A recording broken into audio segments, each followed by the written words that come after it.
Aloha, friends and neighbors. Raleigh Frost here, Kona astrologer.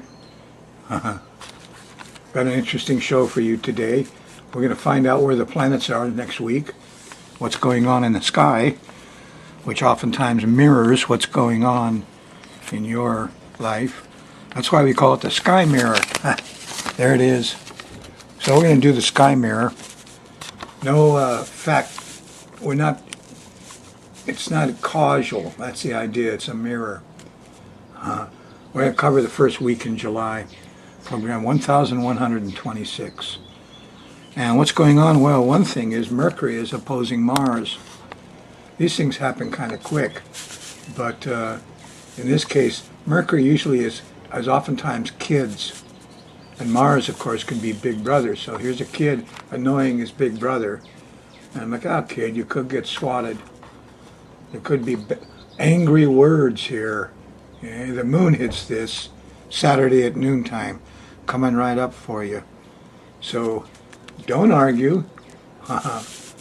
In fact, if you're on a Thursday show on the 28th, Mars stopped and went retrograde on the 26th.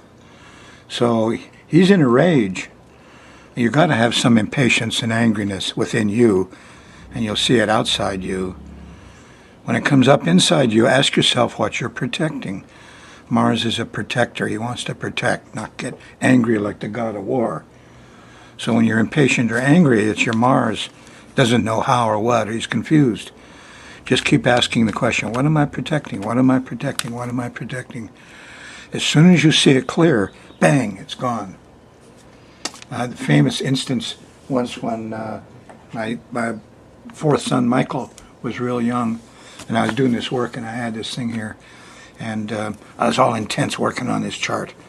And that little 3-year-old comes over and starts to, nudge it and play. I said, "Just stop that, Michael. Shh, don't do that." And he does it some more. He's stubborn. "No, don't do that." He has Scorpio rising. He does it. Don't. I'm getting ticked. My Mars is going off. I'm going to go and reach over there, and I'm going to give him a famous knuckle on the head. And I said, "Wait a minute. What am I protecting? What am I protecting? What am I protecting? Oh, this silly thing." And I just moved it out of his reach. In an instant, the anger and irritation was gone. Nice little boy. I was almost a little crazy with Mars for a little bit there, because my Mars was he was confused. So, it works on the little stuff too. Impatience, angriness. Whenever your Mars is overheated and he's not being a good Mars, ask yourself that question. And you might have to on Saturday. I'm sure you will. Or something. So, okay, we got the pattern of planets. The other one I drew kind of large is Jupiter, because he's very strong in the consciousness. He went direct. Is going direct, July 10th. So that's, about 12 days from where you're at. So he'll get stronger and stronger. Lightning bolts of truth and thunder. He's the great benefic. And so you can get insights, flashes of, this is the lawyer professor. Da-da-da-da, the professor said. Aha, the students say, we see it clear. Da-da-da-da, the lawyer says. And the jury says, oh, now we understand. Jupiter loves throwing those lightning bolts of truth and insight. And they happen fast. Now he's trining Neptune. Very nice. So religious, colorful inspiration, very artistic. The sun here is going through Cancer from 8 to 17 degrees. So it's going to hit the trine to Jupiter about 5 days from you. And then 3 days later, the trine to Neptune. Oh boy. So you got a week of wonderful enlightenment kinds of things going on. Now this is a grand trine. Some people could get away with stuff here. I can't believe that Scott Pruitt just said asbestos, we're not going after the old asbestos. It was another fallacy. Oh my God. My Mars is coming out. I'm starting to get really angry, at some of these politicians and some of their stuff. Anyway, not now. Sorry. Sorry. let's take a look at it. The moon goes around the edge of this planetary pattern, and as it does, it makes angles, squares, and trines. Hang-ups are squares, trines are letting go. You need both in your world. A couple of oppositions here. You know, you go back 3 days ago, here's the sun at 8 degrees. 2 or 3 days ago for you, the sun opposed Saturn. Yes, and there was a full moon a day and a half ago for you. It was on the planet Saturn. So this guy, Saturn, the manager, supervisor, the sobering effect, the guy, the politician, the manager, is very big in consciousness, and he's a little bit lunatic-like.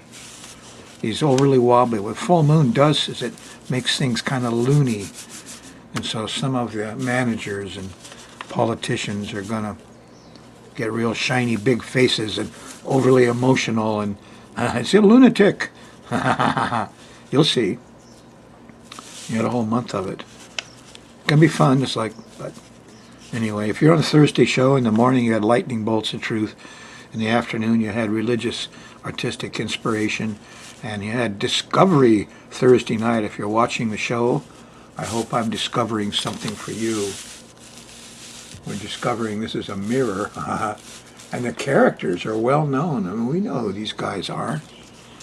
This is Pluto, the ruler of Scorpio. He's a detective. He's Sherlock Holmes. The moon's going to go by Pluto. You can either get, eek-a-bug, a little panicky if it hits your chart bad, or you can delve into it deeper and go under the surface. What do you mean sulfur dioxide is dangerous? Hell, there's no SO2 in the air. No, it all combines over the volcano. It's just shabai, it's silliness. Same for VOG. VOG won't hurt you, it's just ammonium sulfate. You know, but it's hysterical right here now. And this panicky, hysterical feeling. You need to go back and dig into it more. Do the research. The internet is wonderful. Find some experts. You know, and that's Thursday night's the time to do it. I'm going to do some VOG stuff for you shortly. I don't care. It's my profession. Friday, the moon's still in Capricorn. It hits the evening area. Here's Mercury. And, uh-oh. We got squares to Uranus. Hard to talk. Interruptions in communication, transportation. Friday night. On Saturday, the moon's going to go by Mars. There it is in the middle of the day, even before lunch. It'll hit a little early, a little late, depends on your chart and your location, somewhat. But, boy, get the kids out of the way. Big Brother is raging. Words will set him off. You know, somebody like Trump has Mars rising. The wrong words, oh boy, you go into a rage easy. And this is Mars in Aquarius, a fixed air sign. Once he gets heated up, he's like a furnace. He won't slow down. So avoid the war Mars. Find the fireman. He's the good guy Mars. Saturday. Having a party, overdoing it, too much clowning around Saturday night, 9-10 o'clock, the moon squares Jupiter. It's in Aquarius. On Sunday morning, between breakfast and lunch, the moon here is not happy. It's opposing Venus. And little sisters, girlfriends, love life, all of it went lousy Sunday morning. Don't take the sexy girl to church with you. Sunday, you won't like Venus for some reason. During the morning, don't know why. On Monday, the moon shifts into Pisces, and all the vibes change.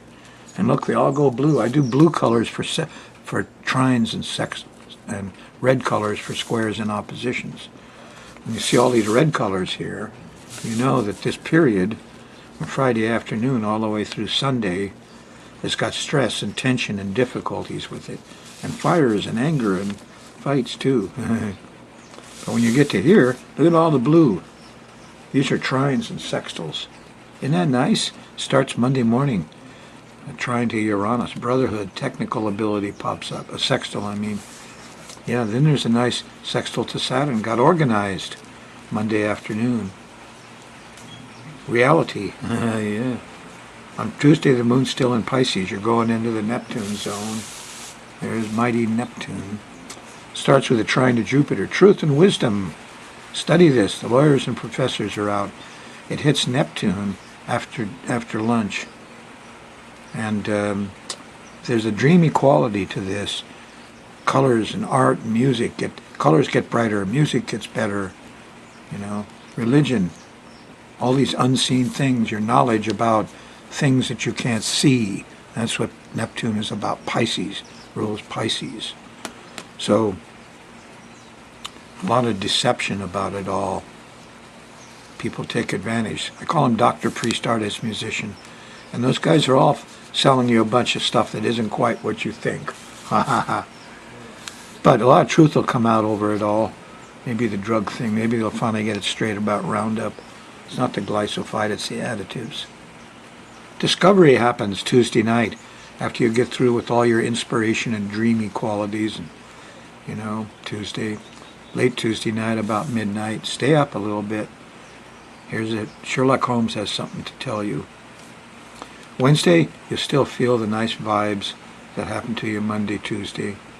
And it continues through until, about dinner time. And then the moon shifts into Aries right here. And whoops, feels different. It all closes in on us here Thursday morning. The moon squares Saturn. Uh-oh, I got money, I got time, I got responsibilities. It's a little depressing. But look at here.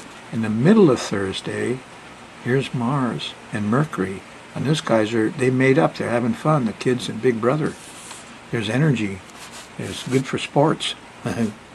Yeah. As you go into Friday, the moon's still in Aries.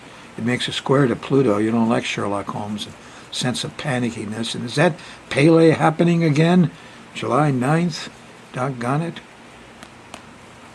Let me see. I know that it all happened on my June 6th prediction, just like I said, because I'm on the 7th here now, talking about Pele and Pluto. And we had a big earthquake, and all the volcano things started going more. Gas emissions went down a bit, just more fresh lava. And the whole thing ramped up, just as it's supposed to on the 3/4 moon, as I predicted. Now, remember last week's show at all, I figured it could calm down here. But here, in the middle of August, I found another hit from Pluto. Yeah. Pluto in the midheaven, public stuff. And with the August 4th thing on Neptune, this looks like there could be another problem period. Pele could serve us up another mess. We shall see. But in thinking about that, I'm going to talk a little bit about the hazards. Anyway, back to you here on Friday. Investigate. No, you'll have trouble doing it. It'll scare you. Friday night, look, here's a nice trine to Venus. She's in Leo. Dress up and go out with somebody you love. You'll enjoy it. Friday night, you deserve some enjoyment. Take a break. Saturday morning, the moon is in the zone of Uranus. Yeah, it happens kind of early. Get up early. Go out and talk to birds and be eccentric and unusual. You will love what comes up because it gets organized. And you'll have scientific solutions come up. And their work, it's all solid. Saturday morning. Saturday afternoon, evening, it kind of breaks up a little bit. Here's the Mars thing. Some anger and impatience going on around dinner time. Bad words, late Saturday night. So, the early part, good. Brotherhood. The last half of Saturday, ugh. Fighting and bad words. Sunday, the moon's still in Taurus. And you're going to catch a nice Neptune sextile. And a Pluto trine. There's an opposition to Jupiter. Oh, that was late Saturday night at 13. So you got past that late Saturday night. The clowns kept you up, clowning around. So Saturday, we got the good part. We got Neptune and Pluto. And there's some special information coming our way. Sunday, good time for, investigate religious stuff some more. This is a really good time to do it. How do you separate myths from real religion? What is religion? Is it Neptune? Jesus would say, well, Uranus, has to do with a higher consciousness. Intellectual religions like Buddhism. Neptune has to do with the swirling, colorful, not too sure about all of this religions, the Abrahamic stuff, some of the other colorful things. And we had 2,000 years of Neptune governing our religion. Now we're going to have 2,000 years of Uranus governing religion. It's the age of Aquarius. It's just changing over. And the people who run religion, these Pisces Neptune characters, got a privileged place. They're not going to let go easily. But they do make good music and colorful stuff, and that's what you should go for Sunday morning on the 8th.